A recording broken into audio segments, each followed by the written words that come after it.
I mean, don't you want to have fun while you're working, while you're making money, you know? I mean, there's all kinds of things that I could be doing for money, that I have done for money before. You're going to end up thinking about what you're doing anyways. And that thinking's going to get you in trouble. Because it's gotten me in trouble plenty. Okay. So this is a kind of a test to see how this works. If the weeding itself is going to be too loud. If the audio quality is good.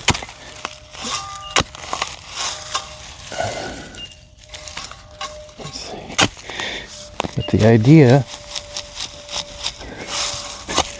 is that I can kind of film myself working and talk at the same time. I mean, who knows exactly what I'm going to be talking about. I think it'll change depending, but I feel like maybe that's a little bit better.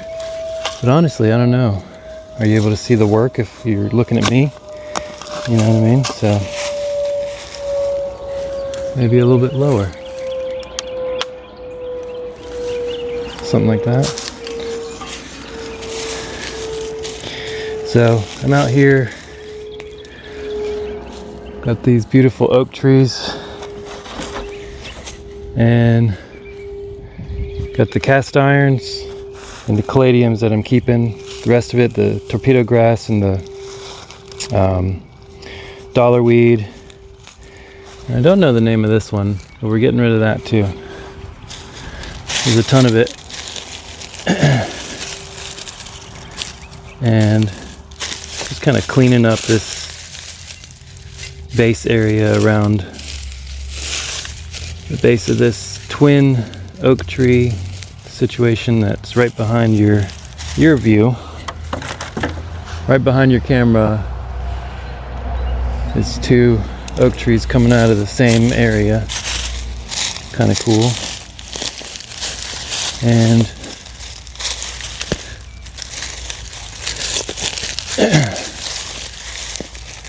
I'm having a good time. Get to be in nature, be a little physical, get a little dirty, time to myself. I'm recording right now, but normally I should be listening to the birds, and I do that sometimes, but more often than not, I'm listening to some book or podcast or something. Oh, check this out. So if you get that and you just yank on it, you're likely not going to get these little tubers, right? And that's the real shit. That's the real shit, man. So that's kind of what I do with joyful weeding, is I get that stuff underground that most people don't really want to fool with when you hire them to weed your garden bed or base of your trees or whatnot. And I get it. I mean, it's a lot more work, and for some reason people don't feel either interested in or confident enough to charge appropriately, because you know, they feel like, oh, no one's going to want to pay that, right? Well, it's not true. People are willing to pay for hand-pulled weeds, especially when the operator knows what the hell's going on, knows what they're looking for, and isn't going to take any longer than it is required just to get the job done. It's not like I'm, you know, screwing around back here. In fact, it's one of the core things about the whole concept of joyful services. You know, this is joyful weeding that I'm currently doing. It's one of the joys of my experience on this planet. And you know, there's other things that I enjoy, and I could create a joyful service out of that. But the whole idea is, if you're enjoying what you're doing, you're going to do a good job, or at least a better job than you would if you don't like what you're doing. And you're going to be interested in what you're doing. You're actually going to get better at it as you go.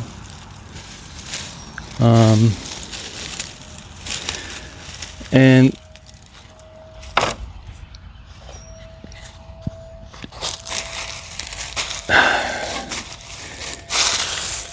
I mean, don't you want to have fun while you're working, while you're making money, you know? I mean, there's all kinds of things that I could be doing for money, that I have done for money before. You know, I'm a really good bartender, I'm a great salesman. Not bad at carpentry. But the whole thing is, a lot of that is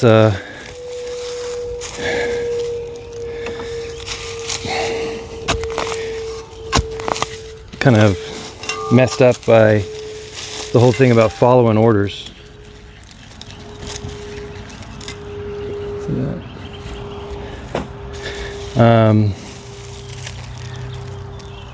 Now there's some people that like to have instruction and, you know, someone else do all the thinking for them. But honestly, for me, and I feel like for a lot of people, you're going to end up thinking about what you're doing anyways. And that thinking's going to get you in trouble. Because it's gotten me in trouble plenty.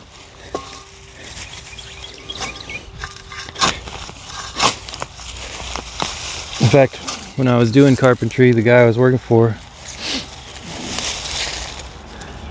more than once said, I'm not paying you to think, I'm paying you to do what I'm telling you to do. And I guess that's all right, you know, for some people. They just want to turn their brain off, and as soon as they're done doing whatever they were told, go to boss and be like, all right, boss man, what do I do next? Walk me through it, hold my hand. I don't like that myself. Because I'm going to end up, as I'm doing something, I'm going to think of other ways to accomplish the same goal. And every time I would do that when I was working for him or anybody else, they'd be like, why aren't you doing it the way we do it? Why aren't you doing it the way I told you to do it? Well, I found a better way. Or a way that I was more interested in doing. A way that made more sense to me, right? And that's the thing. If you're doing something that doesn't make sense to you, you're going to go slower, because you're going to have, it's like a car with the wrong gas in it or something. You just like, blah, blah, blah. You're just like held back by this internal kind of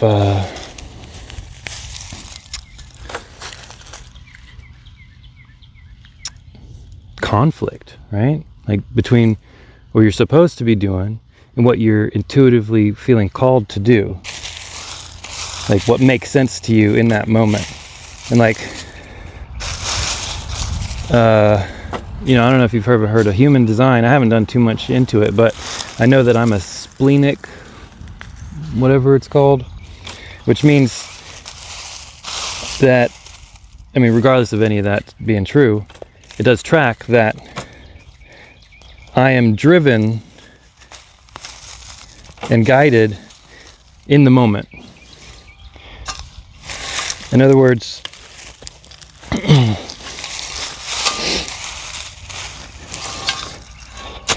I don't really have to plan ahead, because when the time comes, I'm just going to know what to do. It's just going to make sense to me in that moment. And so like my memory is kind of wonky. Like I can't really do a lot of thinking ahead. And if I do, it doesn't really work for me because I'm not right there in the moment doing the thing. So I'm a much more capable person just being thrown into the situation, and I figure it out right there and then as I'm doing it. And everybody's different. Oh look, that's something we're keeping.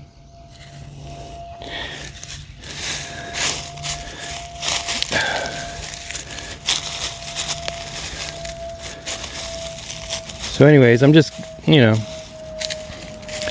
letting you guys hang out with me while I work. This is what I do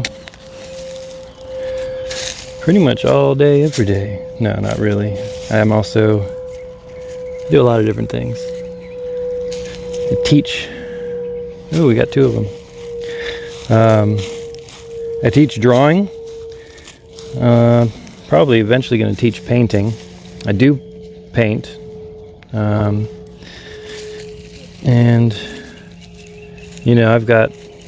I got other things going on, man. I got some pretty cool animals. I got cats and bunnies.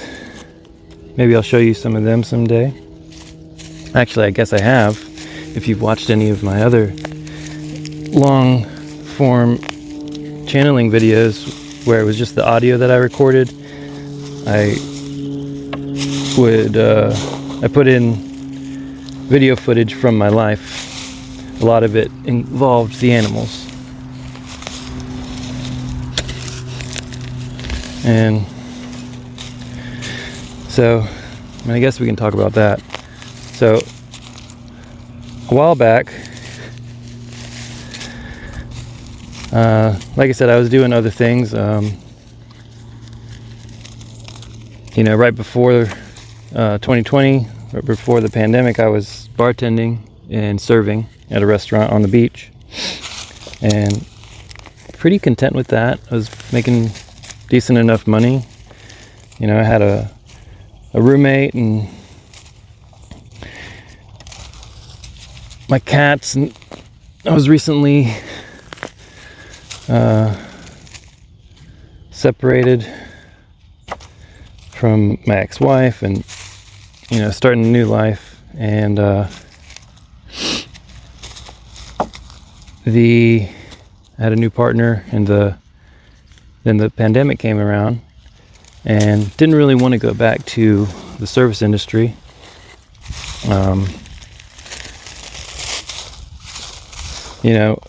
For a couple reasons. Obviously, don't really want to be close to people during that time, strangers, and regardless of how you feel about that, that's what I didn't want to chance it. And I also got approved for that COVID unemployment thing, and so I was doing pretty good, just waking up every day, working out, meditating, which was a new thing for me. I was practicing new, to me, spiritual stuff. I got into that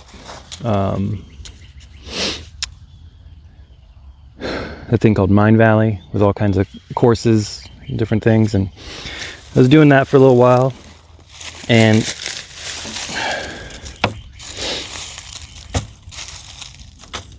honestly, I probably could have kept going, and I started doing paintings, and I started being more creative, and I was planning out creating a art YouTube channel and everything. And then with a Patreon, I even made a Patreon, and I don't know, I guess I didn't believe in myself enough, or whatever it was. I didn't do it. I didn't take the action. And a friend of mine was working at a warehouse, and reached out to me asking me if I was looking for a job. I was like, not really. I'm on this unemployment thing. Pretty cool. Exploring art and spirituality and all that. And he was like, oh man, you got to get in on this before, I don't know, there was some reason I needed to go work at this factory. So I went over there and I applied, and I got in for like $11 an hour. I should have just said no, because I literally got a pay cut taking that job, working 40 plus hours a week, compared to not working at all, getting that COVID relief, and people kept getting those checks for another like 8 months to a year after I got that job. Either way, it's part of my story now. So I worked at this warehouse, making $11 an hour. And I was mostly in charge of, like I did other stuff too. Like we did shipping and packaging, but most of what I did was I ran more or less by myself these two full-size CNC machines with high-powered lasers, cutting shapes out of 4 foot by 8 foot, what are they called? Acrylic sheets, plastic, basically, to make barriers for COVID time freaking registers, right? So like people, when you went to the register during that time, sometimes they'd have those plastic shields in between you. So I was making those. And just to give you an idea, instead of being out in nature, I was in an enclosed facility. Worked nights also, mostly nights, with these giant CNC laser beds, cutting through plastic for like, 8 to 12 hour shifts, billowing fumes of microplastic particles in the air, high-pitched noise of the laser cutting in to the acrylic. That's why you got glasses on. When it hits you in the face, you're fine. So anyways, speaking of, PPE, protective whatever equipment, personal protective equipment, something like that. I was the only one in the whole company that wore PPE.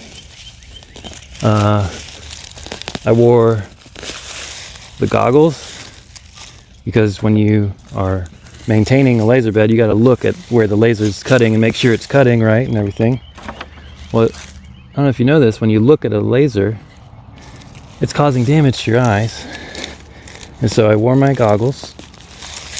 There's the high-pitched scream of the laser cutting, so I wore my big ear cans. There was all the particles and fumes in the air, so I wore a big respirator with filters. Of course, I didn't change the filters often enough. Probably should have changed them more often, but at least I wore it. No one else wore any of this crap. And then I wore gloves because I was handling a lot of recently laser cut acrylic with all kinds of acrylic powder, and it really dries your hands out, and you probably absorb some of that microplastic through your skin as well. So I think that's all the PPE I had. Eyes, nose and mouth, ears, hands. Yeah. So anyways, and it was boring. It was very boring because you had to wait. Oh, both of the laser beds were different ages and worked slightly differently. So they had different timings. So like one of them, each run would take, I don't remember, it was maybe like 5 to 10 minutes. And the other one would take like, I think like something like 18 minutes, something like that. And so once you've loaded the stuff, you're just sitting there making sure it's operating correctly, waiting for the cut to be finished for you to load up a pallet full of these new shapes, and then put a new full-size sheet on and press play, basically, to play the route. And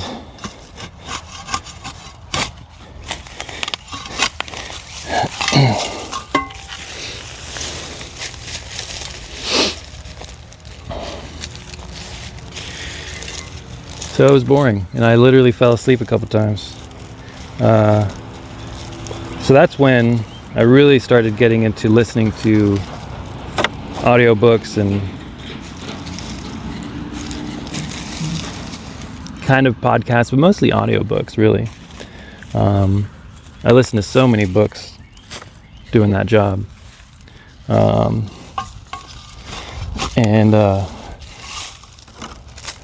one of them, Steve Jobs had recently died, and at his funeral, he had set it up to where every person that attended his funeral got a copy of a book called Autobiography of a Yogi by Paramahansa Yogananda. And that intrigued me, like, why? What's the big deal? And it turns out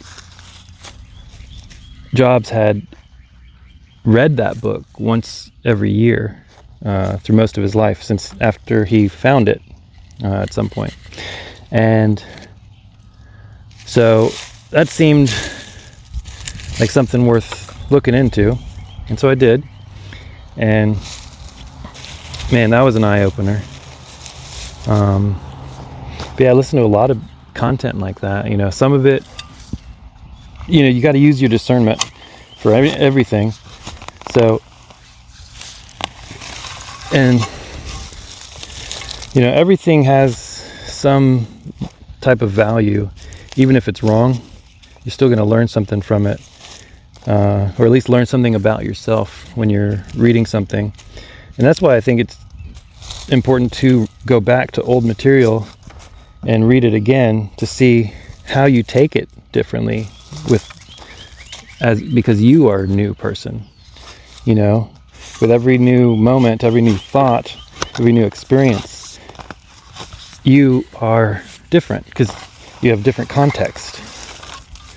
And so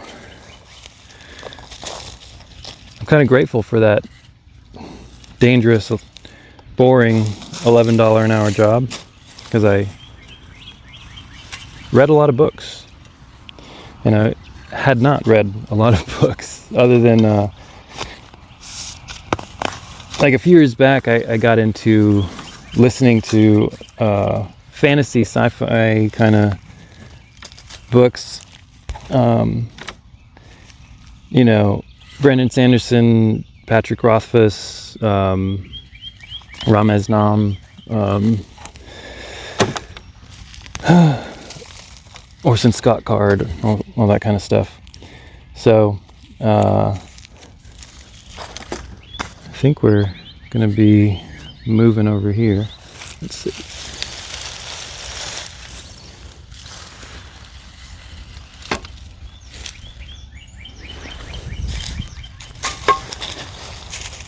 But yeah. So why am I telling you all this? Well, I don't know. I guess we're getting somewhere. Maybe I'll pick it up later.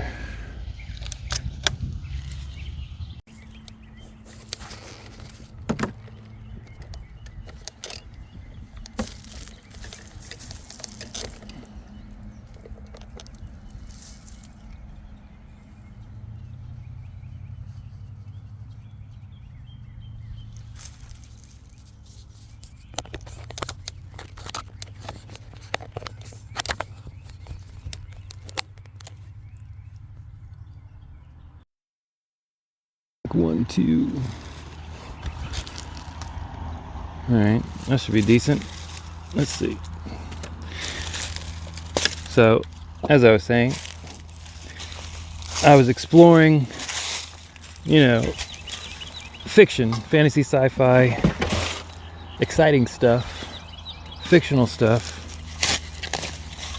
and magic and spaceships and aliens and all of that. They had moral dilemmas. They had a lot of the things that we deal with here on our mundane, normal, earth-based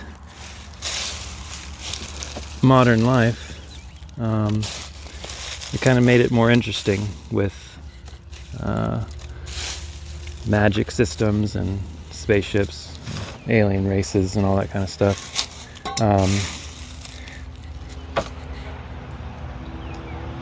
But as I guess I would say as I matured, or as my life quieted down, I didn't really hang out with friends anymore. I definitely didn't go out to bars anymore. Not that I ever really drank that much. That's who I hung out with. I hung out with people at bars. And mostly because my ex-wife was a bartender and karaoke singer and all that kind of stuff. And I mean, that's where my friends were too anyways, and most of them I had met through work, like working at GameStop or Verizon. They're just my people. And well, as I kind of faded into my own kind of retreat, not really hanging out with any of those people anymore. Not that there was anything wrong with them. I'm pretty excited to get to know them again as the new me whenever that time occurs. And I'd like to see where they're at. We all grow, and maybe it's a little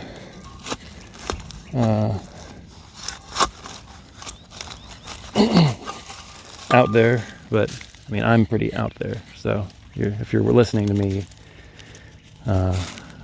anyways, I do believe there's something to, the world around us being a reflection of us and who and how we are. What, however authentically you express, so too will the world around you be that, match your level of authenticity. And so yeah, I mean, I've been experiencing that more and more, and I'm excited to see where it goes.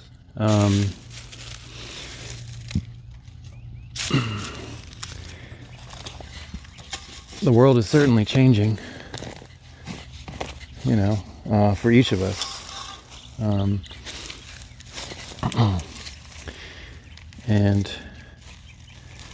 But it's not just a personal thing. It's a collective thing. As a collective, we are expanding what is possible in our minds. Here. And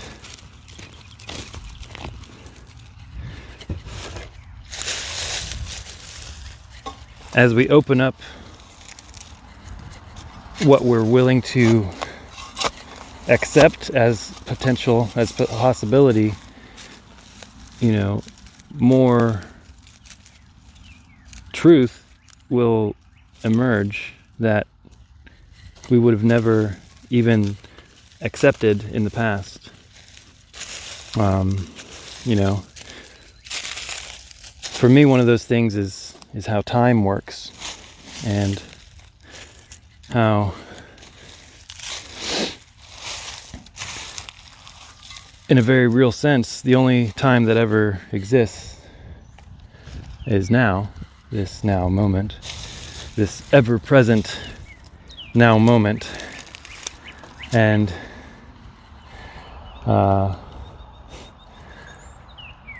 you know, when you are all nowing, when you're all fully present to the now, that's when you're most inspired. That's when you have the capacity for the most joy and love. And I mean, presence is such a powerful thing. And you know, you are the one who ultimately is in control of how present you are to your life. And you know, no shade to my past self or to anyone else, but I know that I spent a lot of time not being present. You know, for me it was mostly playing video games. You can't really be present to your real world life, you know, in this physical body if you're playing a video game, right? So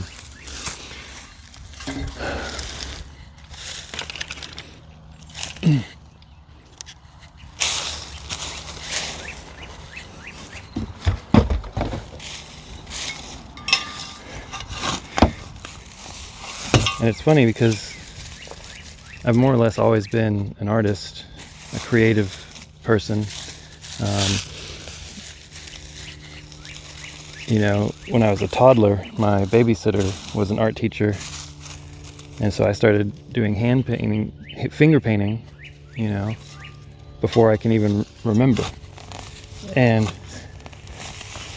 I mean, I love being in the zone whenever, you know,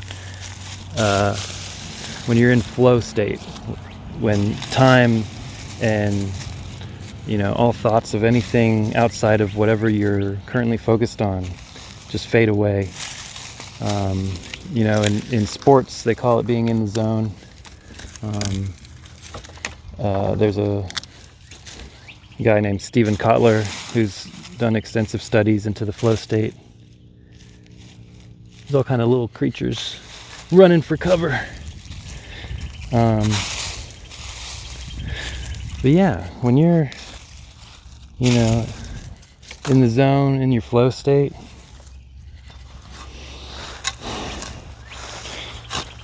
like, I'm not going to cite any articles or anything like that, but it's my understanding that you actually slow down your aging process even. You know, and I would attribute looking younger than people expect me to when they hear about my physical age, that to spending a lot of time throughout my life in the flow state, you know, in the zone. And what's interesting on the flip side of all of this is, can you be in the zone playing a video game? Because if so, I've definitely done that too. So I'm not saying video games are bad, but they are, in a way,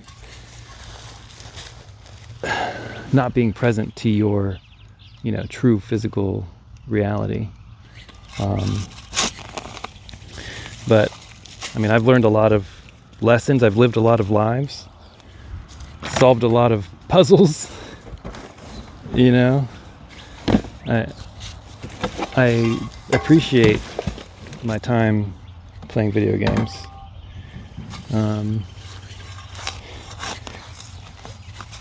And you know, I may go back here and there. You know, I've tried to play Zelda, and I've tried to play, like, I want to play Morrowind again. That was one of my favorite games. But yeah, I don't know, somehow, luckily, or not really luck, it's through practice, I've managed to make the shift to where physical life is more interesting to me, you know. I teach a drawing class on something called blind contour drawing. And I teach it to kids as young as they can hold a drawing instrument. And I've taught adults in their 80s. And everything in between, teenagers. I love teaching. And I think one of the things that makes me good at it is how I interact with people in general, which is regardless of who they are, or societally who they are in relation to me, whether it's through age or some other form of identification and separation, I interact with each individual as a peer, as an equal. I assume that they will understand what I'm saying, and articulate myself as I would when talking to myself or another version of myself, until proven otherwise. And if someone's like, hey, I don't really understand that, that's kind of going over my head, I can pivot and I can reiterate in different ways, use different examples.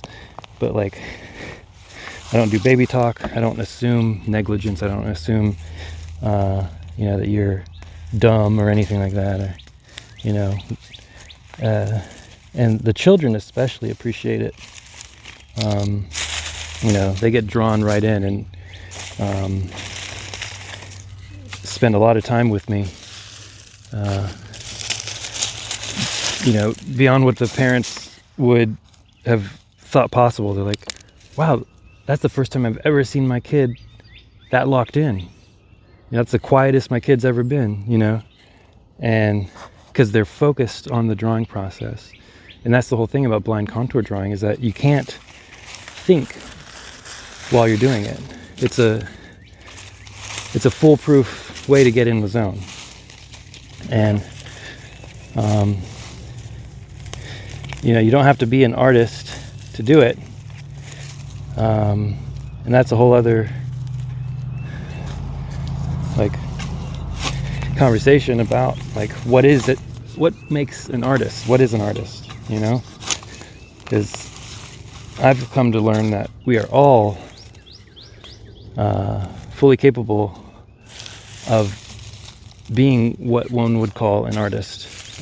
The only difference is intentional time spent in that creative space. You give yourself the gift of time in a creative pursuit, you're an artist, and one of my mentors, just through books, Frederick Frank, he writes that he doesn't like the term artist. He doesn't think anyone should use it. He thinks it's like one who draws. Like if you like to draw or paint, instead of saying I'm an artist, say I paint, I draw. And that's pretty cool. But I don't think sometimes you get a little pretentious with all that. People are going to use the word artist. And if you start going around, well, I don't think anyone's an artist and blah, blah, blah. I'm okay, well, yeah, we can get all philosophical and everything like that. But I think it feels better for people to hear that they too can be an artist, as opposed to saying that no one is an artist. But regardless, it can be creating music, it can be dancing, just whatever it is that you can do to get in the flow state, get in the zone. Like I said, one of the potential benefits is, kind of a hindrance in the aging process, which is kind of cool. But more so, it's about really being present to your life, to the moments in your life that will be memories at some point in the future, but it's right here and now when you're in it. And like, if you really look back and think about it, times where you weren't present, you don't really remember them. And so to actually form memories truly, you've got to be present in the moments that you intend to remember. So like one thing it's easy to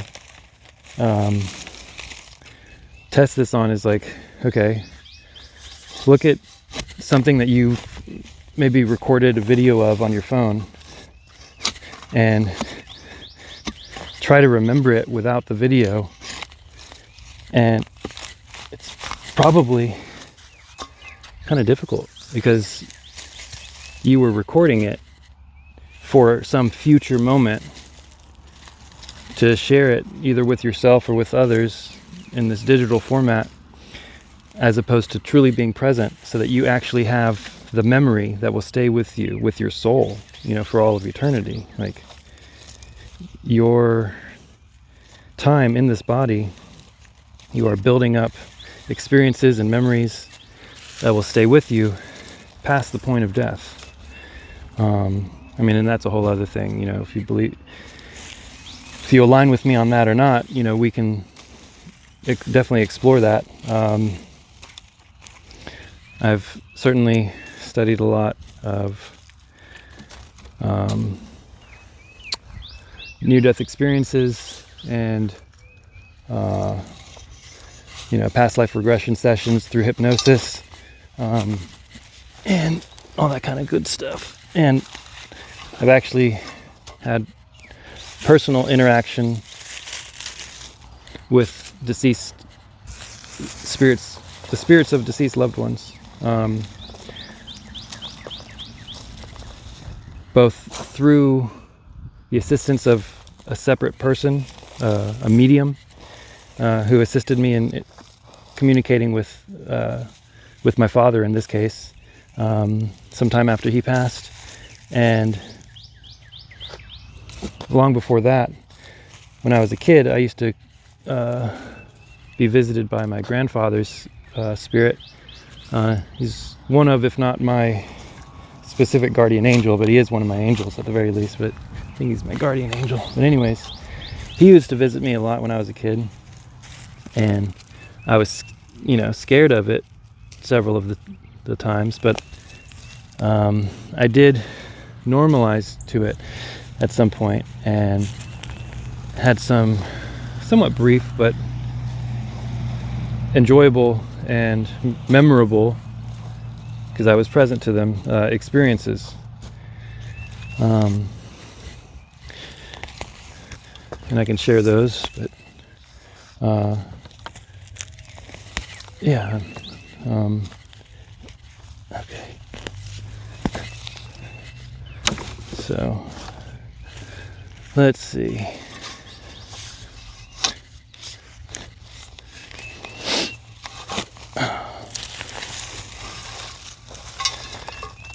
Yeah, I would say one of the most important things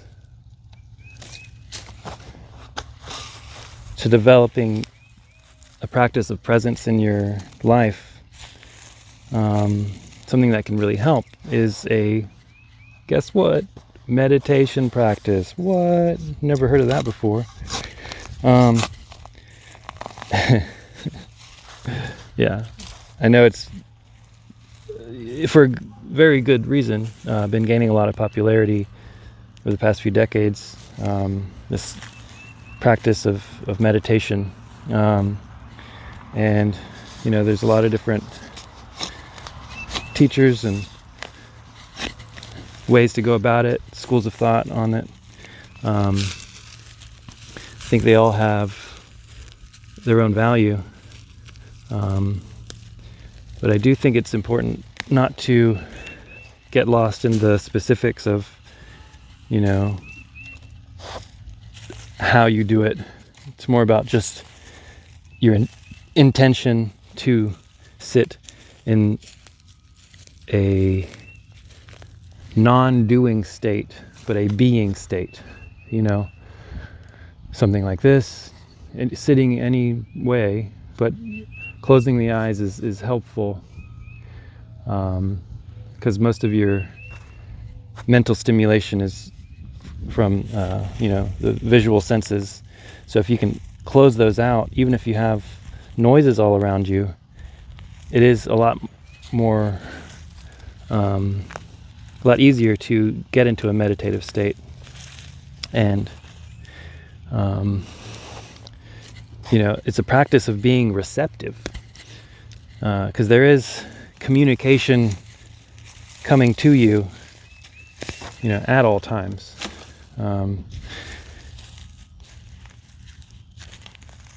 And that communication,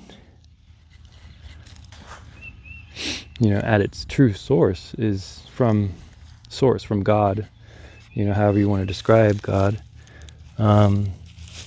But from the source of all creation, by proxy of probably most commonly your higher self, but also your angels, or ancestors, as messengers of God's love, of God's message to you, inspiring action, inspiring let's see, there it is.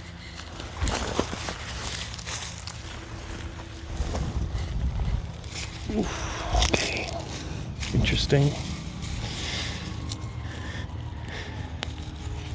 So that's one of the things that I picked up.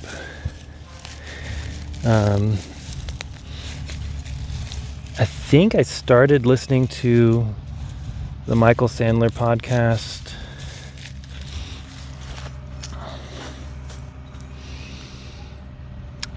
I don't know when, but I can tell you, I know that by 2021, I need to look this up actually, because I need to know the timeline.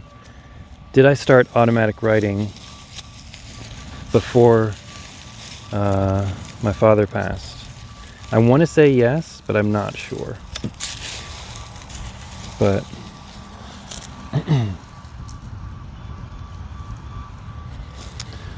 yeah, that's probably good enough for one video. If you liked hanging out with me, and you can handle my speech pattern and vocal cadence, maybe we can hang out some more. So give me a like and follow.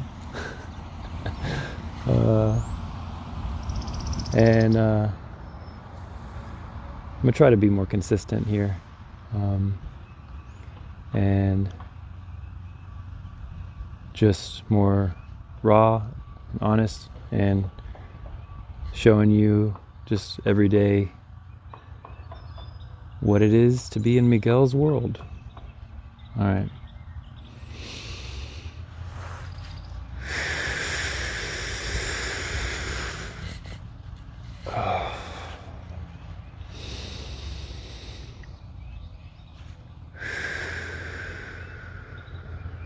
Just a few moments of good posture,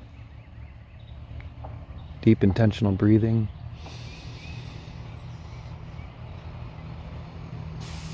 filling your lungs,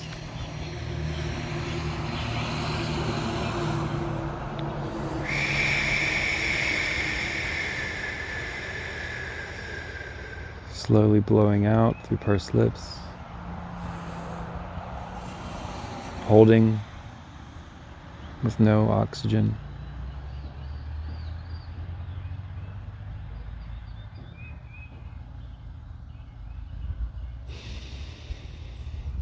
Breathing in.